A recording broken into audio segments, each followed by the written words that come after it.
5.5%, while retail inflation is at 4.5%. This is according to official inflation data. Shopkeepers at Chandni Chowk may not all be versed with this data, but they're living it. Back in the 17th century, the market attracted merchants from across the world, and today it draws shoppers in search of bargains. It's an ideal microcosm of the Indian economy, and currently it's seeing growth rebound, but demand remains fragile. From Dariba Kalan to Kinari Bazaar to Parathewali Galli, prices of inputs are rising across categories. While some shops are able to pass it on, others are having to take a hit by compromising on their margins. Vijender, who runs a shop at the Parathewali Galli, says that prices of every ingredient has risen in recent months. Retail inflation in refined oil was at about 40% from last year. In utilities, the price of cooking gas in particular has soared. It's running 43% higher than a year ago, according to official inflation data.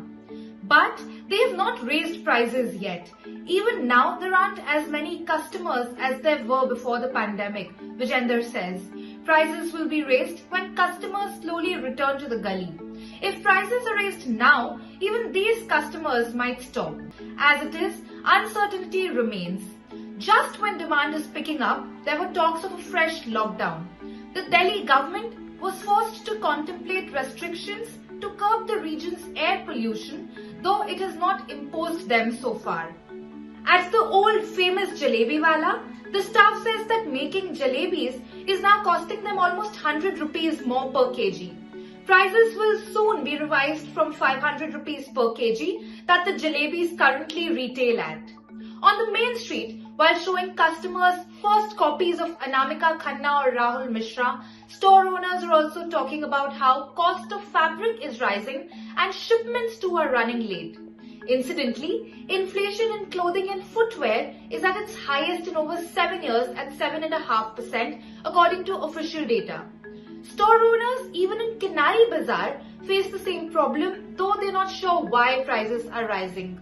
When asked if fabrics indeed have become more expensive, another shopkeeper philosophically replies that everything is now more expensive.